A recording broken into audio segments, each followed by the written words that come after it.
महाराष्ट्र राज्य ग्रामपंचायत कर्मचारी युनियनचा आमच्या मागण्या मान्य करा, आमच्या मागण्या मान्य करा। कोण म्हणते देत नाही, कोण म्हणते देत नाही, असं कसं देत नाही। ग्रामपंचायत कर्मचारी एकजुटीचा हम सब एक है, हम सब एक है। अहमदपूर तालुक्यातील ग्रामपंचायत कार्यालय कर्मचाऱ्यांच्या मागण्या गेल्या अनेक महिन्यांपासून प्रलंबित आहेत आणि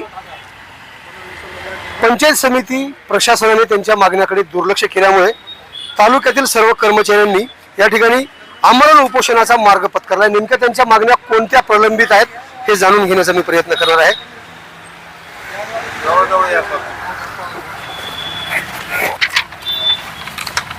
सर, तुमच्या त्या बॅनरवरती बघितलंय मी की कोरोनाच्या कालावधीपासून तुमच्या मागण्या प्रलंबित आहेत, नेमक्या काय मागण्या आहेत?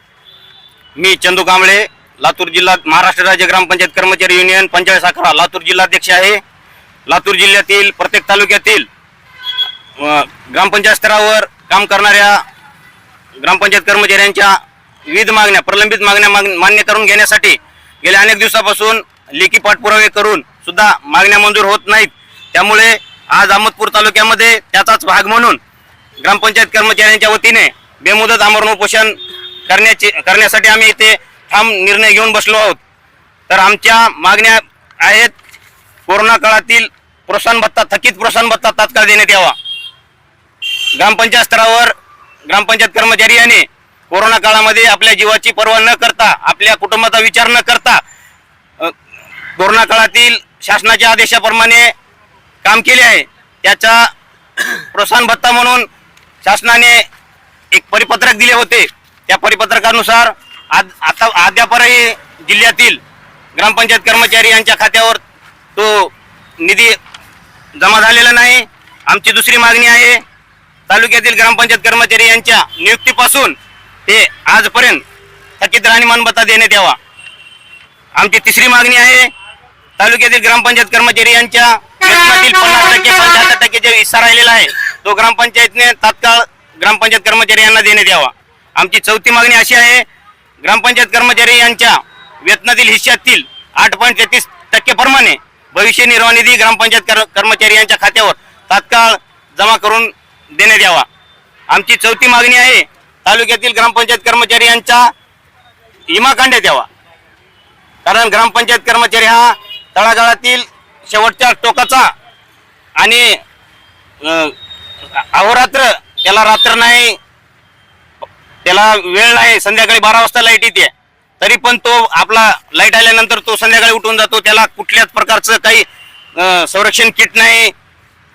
त्यामुळे तात्काळ संरक्षण किट द्यावे व विमा काढून देण्यात यावा। त्यानंतर ग्रामपंचायत कर्मचाऱ्यांना 19 महिन्याचा एरियास वाटप करण्यात आला, त्यामध्ये खूप मोठी तफावत आहे वाटपामध्ये। तर ती कोणत्या पद्धतीने वाटप करण्यात आली त्याची चौकशी करून जे तफावत आहे ते ग्रामपंचायत कर्मचारी यांच्या खात्यावर तात्काळ जमा करून देण्यात यावा। आणि सातवी मागणी आहे, पंचायत समिती स्तरावरून माननीय गट विकास अधिकारी यांनी एक ग्रामपंचायत कर्मचाऱ्यासाठी जाचक असं एक पत्र काढण्यात आलेले आहे, ते तात्काळ मागे येऊन ग्रामपंचायत कर्मचाऱ्यांना न्याय देण्यात यावा। बस। आठवी मागणी काय? 8 मागण्या दिसतात एकूण। आठवी मागणी आहे, ग्रामपंचायत कर्मचाऱ्यांना किटचं व 2 वेळा वर्षातून 2 वेळा गणवेश वाटप करण्यात यावा। तर हे माझ्यासोबत उपोषण करते होते, त्याचबरोबर दुसरे आणखी उपोषण करते आहेत, आपण त्यांच्याकडे जाऊया। तुम्ही बोलता? हां, या निवेदनावर कारवाई करण्यासाठी गट विकास अधिकाऱ्याकडून पत्र आलं होतं, तरी ग्रामपंचायत अधिकाऱ्यांना विस्तार अधिकारी यांच्याकडून ही रक्कम देण्यात येऊ नये असे सांगण्यात येत आहे व त्यांच्यावर दबाव टाकला जात आहे। पण न्याय मिळू नये यासाठी टाळाटाळ करण्यात येत आहे पंचायत समितीतील अधिकाऱ्याकडून। हा जाणीवपूर्वक त्रास ग्रामपंचायत कर्मचाऱ्यांना दिला जात आहे व वसुली होऊन सुद्धा तालुक्यातील सर्व ग्रामपंचायत कर्मचारी त्यांना राहणीमान भत्ता देत नाहीत, ते त्यांचे स्वतःचे घर चालवण्यासाठी वापरत आहेत। तरी तो राहणीमान भत्ता तात्काळ देण्यात यावा व इतर सर्व मागण्या तात्काळ मान्य करून सर्व कर्मचाऱ्याची रक्कम देण्यात यावी. तर अशा या विविध मागण्या घेऊन ग्रामपंचायत कार्यालयाचे कर्मचारी पंचायत समिती कार्यालयाच्या समोर अर्थात गट विकास अधिकारी यांच्या कार्यालयाच्या समोर हे उपोषणकर्ते बसलेले आहेत. महाराष्ट्र राज्य ग्रामपंचायत कर्मचारी युनियन पंचायत साखरा तालुका अध्यक्ष या नात्याने आमच्या प्रमुख 8 मागण्या आहेत. त्यामध्ये एकही मागणी आमची 3 आमचे उपोषण झाले तरी बी आम्हाला देतो अंमलबजावणीच होत नाही. प्रत्येक उपोषणामध्ये अंमलबजावणीच होत नाही. कुणाच उपोषणामध्ये दखल वेळीच घेतली जात नाही. त्यामुळे आम्ही 4थं उपोषण करण्याची वेळ आलेली आहे. तरी आम्ही आता उपोषण सोडणार नाही. जोपर्यंत आमच्या मागण्या अंमलबजावणी झाल्याशिवाय आम्ही इथून उठणार नाही हे आमचे ठाम निश्चय आहे. आणि आम्ही तळागाळातला कर्मचारी असल्यामुळे जे ग्रामविकास अधिकारी आहेत ते स्वतःचे घर भरण्यासाठी आम्ही नळपट्टी घरपट्टी गोळा करून देखील स्वतःची बिलबुक दुसरे वापरतात, धावत्यात वेगळे. हे सगळा काळा बाजार पंचायत समितीमध्ये होतोय हे आम्ही डोळ्यांनी पाहत आहे. तरी याच्यावर कुणाचाच ताबा नाही, कुणाचं नियंत्रण नाही. सगळे चोराची पंचायत समिती झालेली आहे. चोराचा सुळसुळाट तयार चालू आहे पंचायत समितीमध्ये. हे सर्वांमध्ये आमच्या कर्मचाऱ्यांमध्ये वातावरण निर्माण झालेलं आहे. त्याच्यासाठीच आम्ही उपोषण करण्याची वेळ आली आहे. तिसरं उपोषण राहून देखील आमच्या वेळेत कुठलीच नकल नाही. अंमलबजावणी झाली, सगळी झाली, पण कठोर निर्णय BDO साहेब घेत नाहीत पुढल्या ह्याच्यावर. उपोषणकर्त्याचं म्हणणं असं आहे की वारंवार निवेदनं देऊन देखील निवेदनावरती तर काहीही कार्यवाही केली जात नाही.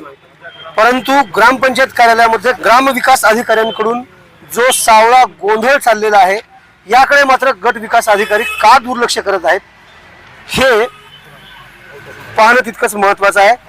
नुकताच या ठिकाणी शेतकऱ्यांचे नेते बच्चूभाऊ कडू यांचा फोन त्यांना आलेला आहे. हॅलो भाऊ, मीडिया चालू आहे म्हणून. मीडिया चालू आहे भाऊ, मीडियाला बोला म्हणून. मीडियाला बोला भाऊ. हॅलो आहेत बोला. चंदू गांबळे बोलतो सर. भाऊ ते आम्ही पंचायत समिती अहमदपूर इथं उपोषणासाठी बसलो ग्रामपंचायत कर्मचाऱ्याच्या विविध मागण्यासाठी. कोणत्या मागण्या राहिल्या बे? मागणी आपल्या ह्याच्या राणीबान भत्ता थकीत हे तालुका स्थानिक नाही इथले तालुक्या स्थळावर आहेत भाऊ. व्हिडिओचा नंबर पाठवा SMS. हो लगेच पाठवतो भाऊ. भाऊने फोन कट केलेला आहे. चला मागणी वाचून दाखवा तुम्ही भाऊ. मीडिया त्या निवेदनावर 18 तारखेला एक मिनिट सर. 18 तारखेला तर याच ठिकाणी या उपोषणकर्त्यांना आता गट विकास अधिकाऱ्यांकडून एक पत्र आलेलं आहे. नेमकं पत्रामध्ये काय लिहिलंय हे वाचणार आहेत या पंचायत समितीचे अधिकारी आहे तुम्ही. हा वाचा सर. यांच्या 17/12/25च्या निवेदनानुसार सरपंचांनी ग्रामपंचायत अधिकारी यांना त्यांच्या 1 ते 8 मागण्या ग्रामस्तरावर असल्यामुळं त्यांना पूर्तता करावी म्हणून आपण ग्रामपंचायत सरपंच आणि ग्रामपंचायत अधिकाऱ्यांना कळवलेलं आहे. तसं 18 पत्रान्वये आणि संबंधित यांना पण त्या दिवशीच 18 तारखेला एक पत्र काढून आपण कळवलं होतं की आपल्या ह्या 1 ते 8 या मागण्या ज्या आहेत ते सरपंच आणि ग्रामपंचायत अधिकाऱ्यांना पूर्तता करण्यासाठी कळवण्यात आलेलं आहे. पण ते पत्र त्यांनी त्या दिवशी बहुतेक घेतलं नाही. पत्र घेतलं होतं आणि तर आज आमचं असं म्हणणं आहे की आम्ही यापूर्वीच ग्रामसेवकांना कळवलेलं आहे. त्यामुळं आपलं आमरण उपोषण हे मागं घ्यावं अशी प्रशासनाकडून सहकार्य करावे ही विनंती आहे. आणि सध्या ग्रामपंचायत अधिकारी यांचं असहकार आंदोलन असल्या कारणानं त्यांची बैठक पण उद्याची रद्द झालेली आहे. त्यांचं 26 पर्यंत असहकार आहे. त्याच्या अगोदर जर बैठक घेणं शक्य झालं आले तर त्या बैठकीत पण त्यांच्या 1 ते 8 मागण्या पूर्ण करण्यासाठी सूचना देण्यात येतील. यापूर्वीही अशाच प्रकारचे पत्र फक्त आश्वासनं दिलेली आहेत पत्रकाद्वारे, मात्र मागण्या कोणत्याही अंमलात आणलेल्या नाहीत. म्हणून त्यांची मागणी आहे. आता ह्याच्यावरती तुम्ही सहमत आहेत का? नाही. आम्ही काय झालं ग्रामपंचायत अधिकारी आमचा आता फोन उचलत नाहीत. आम्ही ग्रामपंचायत अधिकाऱ्याला फोन केलो तरी पंचायत समितीतून विस्तार अधिकाऱ्याकडून रक्कम देण्यात येऊ नये म्हणून ग्रामपंचायत अधिकाऱ्याला सांगलं जात आहे. गट विकास अधिकाऱ्याला पत्र काढून काही उपयोग नाही. गट विकास अधिकारी आम्हाला इथं येऊन बोलले पाहिजे तरच आम्ही उठून जाचाल. विस्तार अधिकाऱ्याकडून एकूणच ही रक्कम परिस्थिती जर देण्यात येऊ नये पाहिली म्हणून ग्रामपंचायत अधिकाऱ्याला सांगण्यात आलेलं आहे. ग्रामपंचायत अधिकारी ग्रामपंचायतच्या कर्मचाऱ्यांसोबत तू कर मारल्यासारखं मी करतो रडल्यासारखं असा प्रकार दिसतोय. ठाम भूमिका का घेत नाही गट विकास अधिकारी किंवा पंचायत समितीचं सर्व 1 ते 8 ज्या मागण्या आहेत त्या ग्रामपंचायत स्तरावरील आहेत. ग्रामपंचायत स्तरावरील असल्या कारणानं आपण ग्रामपंचायतीला कळवलेलं आहे त्यांच्या 1 ते 8 मागण्या मान्य कराव्या, पूर्तता करावी. त्यांच्या मागण्या ज्या आहेत त्या सर्व ग्रामपंचायत स्तरावरील आहेत. या स्तरावरून त्याच्या बाबतीत कुठला निधी वगैरे नाही पंचायत समिती स्तरावर. ते ग्रामपंचायत स्तरावर असल्या कारणानं आपण त्यांना कळवलेलं आहे की आपण त्यांच्या मागण्यांची पूर्तता लवकरात लवकर करावी आणि त्यांची जबाबदारी पण निश्चित केलेली आहे पत्रामध्ये आपण. त्यांच्या विनंतीला मान देऊन हे आमरण उपोषण तुमचं आज थकीत होणार आहे का? नाही मागे होणार नाही, रद्द होणार नाही. या पंचायत समितीतून गट विकास अधिकारी ज्या वेळेस स्वतः ग्रामसेवक इथे येऊन चेक देताल त्यावेळेस आम्ही उठलेतणार, आमरण उपोषण मागे घेणार. आणि गट विकास अधिकारी आज जरी तयार असले द्यायला, पण ग्रामपंचायत अधिकारी पण द्यायला तयार आहेत. पण पंचायत समिती येथून विस्तार अधिकारी, काही विस्तार अधिकाऱ्यांनी सांगितलेलं आहे की त्याला ही रक्कम द्यायची नाही, सरपंचाला सांगितलेलं आहे. असं आज मला कॉल आलाय, रेकॉर्डिंग मजा करते आहे. पाहिजे असेल तर एकच माणूस आहे मधला, एकच माणूस आहे, दुसरा हा, ते विस्तार अधिकारी देऊ नका म्हणलेले आहे. पैसे नाही, काम न करता हे कर्मचारी पैसे मागत आहेत का? त्यांच्या मागण्या रास्त आहेत, त्यामुळेच आपण ग्रामपंचायतीला कळवलं ना त्यांच्या मागण्याची पूर्तता करावी. पत्राद्वारे कळवलेलं आहे बोलवा आपण. ना तुम्ही, ग्रामपंचायत अधिकारी समोर बोलवायचे ना. आम्ही 4 दिवस झालं भेटत होतो, 4 दिवस अगोदर मुबलत होती. एका ग्रामपंचायत अधिकाऱ्यानं कुण्या कर्मचाऱ्याला फोन लावला का विचारा. एका ग्रामपंचायत अधिकाऱ्याला वेळ नाही, आमचा कॉल उचलत नाहीत ग्रामपंचायत अधिकारी. त्याच्या व्हॉट्सअपला पत्र बघत नाहीत आम्ही टाकलेली. म्हणजे आम्ही कर्मचारी नाहीत का गावातले? सर आम्ही एवढं काम करतो, कुठलाच ग्रामसेवक फोन उचलत नाही ना, काहीच करत नाही.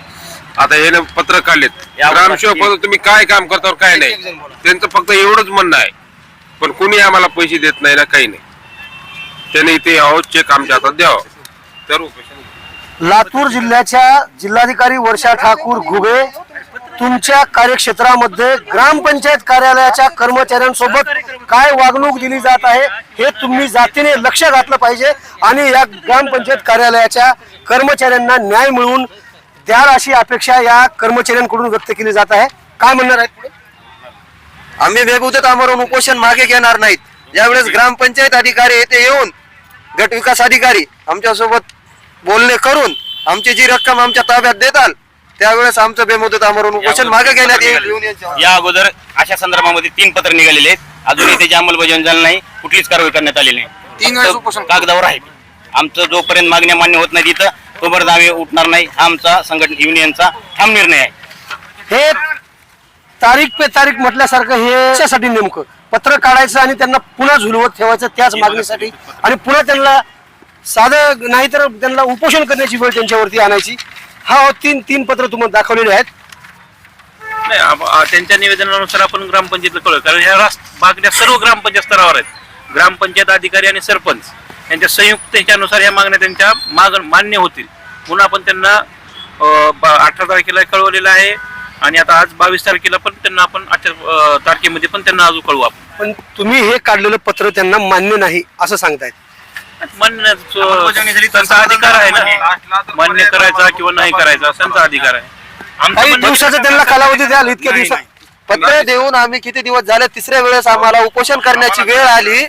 जर आम्हाला इथं फक्त पत्र देणे, इथून गेल्यानंतर कुठलीच त्याच्यावर कारवाई होणार नाही, कुठलीच रक्कम भेटणार नाही. तारीख आहे, फक्त तारीख आहे. लास्टला आम्हाला कॅन घेऊन बसावं लागेल. लास्टला आतापर्यंत 3-4 निवेदन आम्ही या महिन्यामध्ये बघा. 2 ते 3 दिवस आणखीन वाट पाहून आत्मदान त्याचा निर्णय घेणार आहेत. तसं उद्या लेखी आम्ही निवेदन देण्यात येईल गट विकास अधिकारी यांना. फक्त तारीख घ्या, एवढंच कामधंदा आहे आम्हाला. कुठलं काही भेटणार नाही ना, काही नाही. ग्रामसेवक ते म्हणा तुमच्या ग्रामपंचायत लेवलचं काय आहे ते काही देत नाहीत, तुम्ही काही हे करत नाही. सर तुमचं पत्र जे आहे या उपोषणकर्त्यांनी नाकारलंय, पुढे काय प्रक्रिया होणार? या उपोषणकर्त्यांनी आपण देत असलेलं पत्र नाकारण्यात आलेलं आहे, पुढची काय प्रक्रिया होईल? आमच्या स्तरावरून तर आम्ही ग्रामपंचायतला अधिकाऱ्यांना कळवलेलंच आहे. उद्या एक बैठक होती परंतु त्यांचं असहकार आंदोलन असल्या कारणानं उद्याची बैठक रद्द झाली. परवा त्यांना बैठकीला कॉल केले, बैठकीमध्ये आणखीन सूचना देऊ आणि त्यानुसार त्यांच्याकडून 1 ते 8 त्यांच्या ज्या मागण्या आहेत त्या कशा लवकरात लवकर पूर्ण करून घेता येईल याच्यावर कारवाई करण्यात येईल. धन्यवाद. एकूणच या प्रकरणाची परिस्थिती पाहिल्यानंतर या ग्रामपंचायत कार्यालयाच्या कर्मचाऱ्यांना प्रशासनाकडून न्याय मिळतंय का त्यांना पुन्हा आत्मदहन करण्याची वेळ त्यांच्यावर येते हे पाहणं औचित्याचं ठरते. ताजे आणि महत्त्वाचे अपडेट पाहण्यासाठी पाहत राहा आवाज बहुजनांचा न्यूज लाईव्ह. शिवाजीराव गायकवाड, अहमदपूर, लातूर. आवाज बहुजनांचा.